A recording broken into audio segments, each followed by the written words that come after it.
What's going on, Five Nine friends? Ironcane here as one of your hosts for your weekly dose of Gacha news. In today's episode, we'll be covering an upcoming release, some ongoing events to take part in, and a collaboration announcement or two. As always, if you enjoyed the video, feel free to leave the video a like, comment down below what gacha you're currently playing, and subscribe to stay in the know of everything we do here on the channel.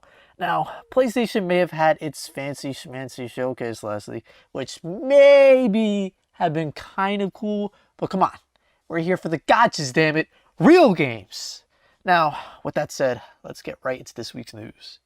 More information has been revealed about Code Geass GenesicRe code in a recent live stream. Allow me to give a brief overview. In terms of story, this game will serve as the sequel to the original Code Geass franchise, and it will have brand new story scenarios that were written under the supervision of Goro Taniguchi and Ichiro Okuchi. The first new story series revealed is called Crimson of the Blood Pact, which will follow a Chinese warrior named Akabane, the guy in red, who aims to bring peace to his country with his friends. If you're more interested in the original story of Code Geass, don't worry. Players will be able to revisit previous stories from this series as well, so there'll be a decent mix of original and new content. For gameplay, players will be controlling the new protagonist, Al, who possesses the Geass to transcend time and space. GenesicRe code will feature two battle modes, Story Battle and Abyss Simulation Mode. Like you would expect from the story battle, players will be able to go into fights with the iconic characters from the franchise who will be voice acted as well. And of course, players will be able to use the Geass of each character, each with their own unique animated cutscene. In Abyss Simulation Mode, the goal is to complete a variety of different missions and strategy-based battles with the nightmare frames and others at your disposal. And in terms of what was revealed, that's about it so far. There was a live stream about the game which this information was relayed from, so if you'd like to check it out, please look in the description below. You can pre-register for Code Geass GenesicRe code right now and receive 1,500 gems to use when the game becomes available on Android and iOS devices for JP this month on September 27th. Currently, there hasn't been any announcements for other versions, so if you want to experience Code Geass's mobile debut, you'll have to bust out the VPN or use resources like Collab to participate. Now, there's a good bit of collaborations to talk about this week, but before we get into them, let's talk about a new event that's gone live this week, starting with Touhou LostWord. 2 days ago, a player appreciation event went live for the game where there'll be tons of free goodies available. If you ever wanted to play LostWord and haven't yet, or you haven't touched the game in at least 14 days, you'll be able to take advantage of the returner and starter special login bonus for 7 days, getting you freebies like 2 guaranteed friend rituals, seal crystals, and more. Until the 20th of the month, all players will receive mystery rewards in their mail that will be claimable for 24 hours. So make sure to pick up the goods before they expire. Beyond that, there will be 3 bonus reward campaigns to participate in as well. A daily quest times +2 campaign, which allows players to do more daily quests, and the main quest drop times 3 campaign will both end on the 24th of September. The 3x school XP campaign is the outlier that'll last until October 1st. With all of these campaigns available, there's no better time to pick up Touhou LostWord. And if you'd like to give the game a download, it's available on Android and iOS devices for global and CN. Speaking of things happening this week, the closed beta for Revive Witch is now available to download. We've talked about Revive Witch a couple times now on the show, but basically it's a pixel art RPG where players solve puzzles. As you can see in the trailer, the graphics mesh pixel art with 3D environments. Supposedly there's even a dynamic weather system and enhanced lighting with shadows, which is pretty neat. But overall, just think Octopath Traveler in terms of the game's looks. The game is being published by Star Games, the same people that were responsible for titles like Azurlane and Arknights. The developer Pixel Neko is also very experienced with pixel art, so the game seems like it's in pretty good hands. For participating in the beta, players will receive a free EX doll and an avatar frame, which will be available later in the game gradually anyway. But if you're an Android user and you'd like to give the closed beta a try, please look in the description below for an invitation link. Mind you, this is a closed beta, so you might not get in, but hey, the option is there if you want to try. Revive Witch is expected to release on Android and iOS devices for global later this year. Now it's time for some good old collaborations. First to kick us off this week is Tales of Asteria, which has already started its crossover with Scarlet Nexus on the 13th. Until October 4th, there'll be a gacha that features Tales of Asteria characters in Scarlet Nexus costumes. The 3 characters on the banner will be 5-star Luger in a Yuito style costume, 5-star Rita will be in a Hanabi styled costume, and lastly there's Richter, who's wearing a Karen style costume. The gacha will be a 7-step up gacha, with the 4th step being free and the 7th guaranteeing a Bond Awakening enabled 5-star character. For those that get shafted, there are collaboration quests to tackle as well. By collecting data in these quests, players can acquire 5-star Yuito and 5-star Kasane. Additionally, a special scenario will be available in the event until October 4th. If you'd like to get in on the collaboration, Tales of Asteria is available on Android and iOS devices for JP. Next up, we have a bit of a short story with an announcement from Azurlane and its collaboration with SSSS.Gridman and Dyna Xenon. Yeah, that's pretty much it, fellas. Just an announcement. We know that this collab will be coming to the JP version of Azurlane, but currently there hasn't been any word on whether or not it will come to any other versions at this time. Star is said to reveal more details at a later date, so when that happens, we'll definitely make sure to cover it here on Gacha News. Azurlane is available on Android and iOS devices for Global, JP, CN, and KN. Last but not least, we have NieR Reincarnation, which is basically having a collaboration with itself, featuring characters from NieR Replicant. The 3 characters are the World Ender, Kaine, and Emil, who are all 4-star units. The World Ender has the ability to increase his allies' critical rate with Might Blitz.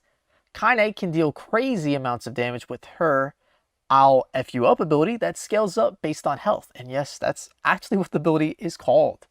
Lastly, the precious boy Emil can deal an astronomical amount of damage to a single enemy that scales based on combo length. Their banner will be up until the 7th of October, so there's plenty of time to try and get all 3. And like the Automata banner, if you happen to get shafted, you can get 3-star versions of the characters in their signature outfits by playing the crossover event and collecting collab medals.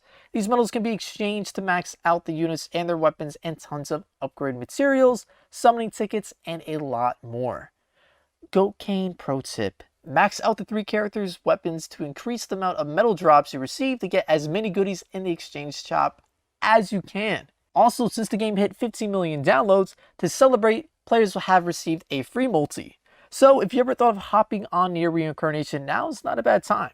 The units from the mainline NieR games have always been pretty high tier when it comes to PvP. If you'd like to get in on the collaboration shenanigans, NieR Reincarnation is available on Android and iOS devices for Global and JP. That about does it for me this week. It's time to hand things over to my boy Sly, who I know has been craving for a new Sly Cooper game just as much as me. Well, it will come eventually, man. Take it away. 8 years. It's been 8 years. Please, just give me the next Sly Cooper game. You can't end on a cliffhanger and then not give us another. Let's just close out the news this week. The Force has awakened in Puzzle & Dragons, as they have announced a Star Wars collab that will begin on September 18th.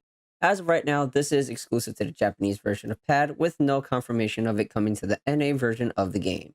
Characters from the movies will include, but will not be limited to, Anakin Skywalker, Luke Skywalker, Han Solo, Obi-Wan Kenobi, Yoda, Kylo Ren, and Rey. As with all collabs, there will be a free poll upon first login to the game during the event, as well as another free poll upon completing the special one-time dungeon. If you wish to know further of which characters have been announced for the collab, the link to the article will be posted down in the description. The event runs from September 18th until October 2nd. If you follow the videos we upload on the channel, you will know that I am a fan of Fairy Tail. This next game isn't necessarily a Fairy Tail, but it is under the IP of an anime that is the exact same creator of Fairy Tail. This game is called Eden Zero Pocket Galaxy Mobile. The game is being developed and published by Konami and is available for pre-registration of the Japanese version of the game.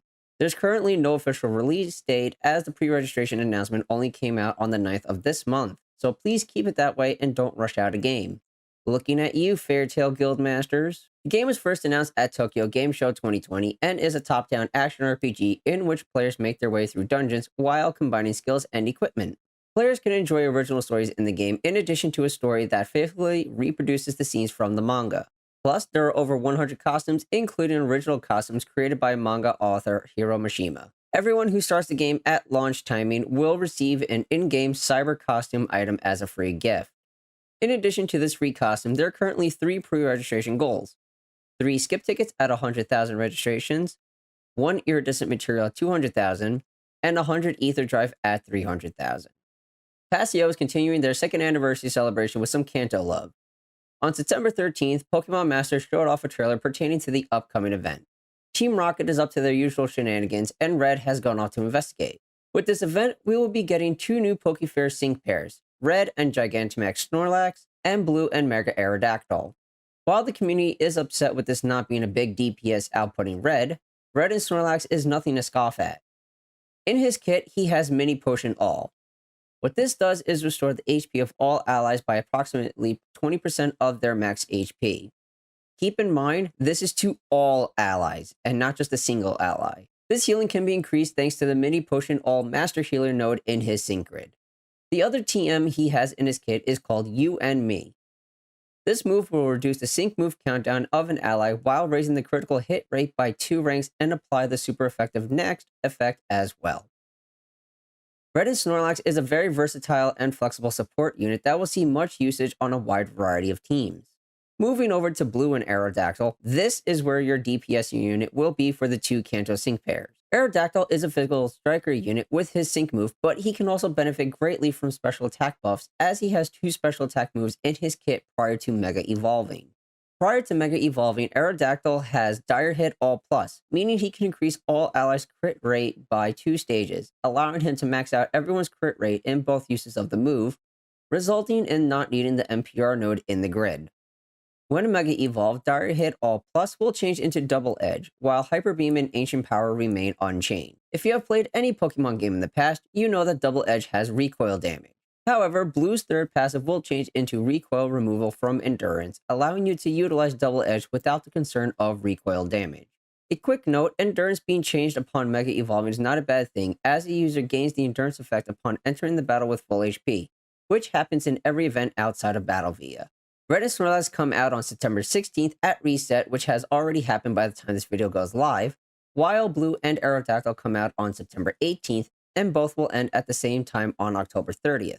A whole month and a half. This is great for the players who are still aiming for Master Fairy units, but still want time to go for the Kanto units. It's me, players. Red is my favorite trainer, but I still want to get Shiny Rayquaza. However, I will probably chalk it up as a loss on Rayquaza and focus on Red and Blue. Lastly, Mewtwo will be receiving his EX upgrade with this event rerun, allowing his sync move to become AoE damage. While I can understand the constant slamming of the banners this anniversary, the time that the banners are up are extremely kind, so there is absolutely no rush to get the units. So all in all, this anniversary for Pokemon Masters is a success in my book. Lastly, we have Dragalia Lost. Currently, the Divine Deception Facility event is being reran for 41 days. Yes, 41 days. This means there is no rush to complete the event in its entirety. So please do not do what I did and blitz the facility to level 35 and max out the 1 million points. It cost me 111,000 Eldwater. Thankfully, I can make it all back in a few days when the time trial event comes out and from summons on anniversary. Moving on to the event, as previously mentioned, the new cap for the Cleansing Fountain facility has been increased to 35, allowing Dagger and Manacaster units to get extra buffs. The event pits you against wind-attuned enemies, so bust out those flame teams to have an easier time defeating the enemies. Just like last month, the Mercurial Gauntlet has received a new update, allowing for Light Gauntlet to push another 10 levels, going up to level 70. Upon completing level 64, players will receive 1 Sunlight Stone, allowing for a free unbind on any 5-star dragon. As a reminder, the Eldwater reward price does not exceed 99,900, so the only reason to truly go past level 60 is either for bragging rights or you want/need the rewards. Do note Mercurial Gauntlet does not consume stamina, so feel free to tackle it as much as you want. Lastly, we have the next boss in the Trials of the Mighty event. This time, it is the Wind Yaldabaoth raid. Similar to Lilith when she was the Trials of the Mighty boss, Yaldabaoth is a raid-style event, so co-op games will allow up to 16 adventurers at once, which is all 4 adventurers on the team per player.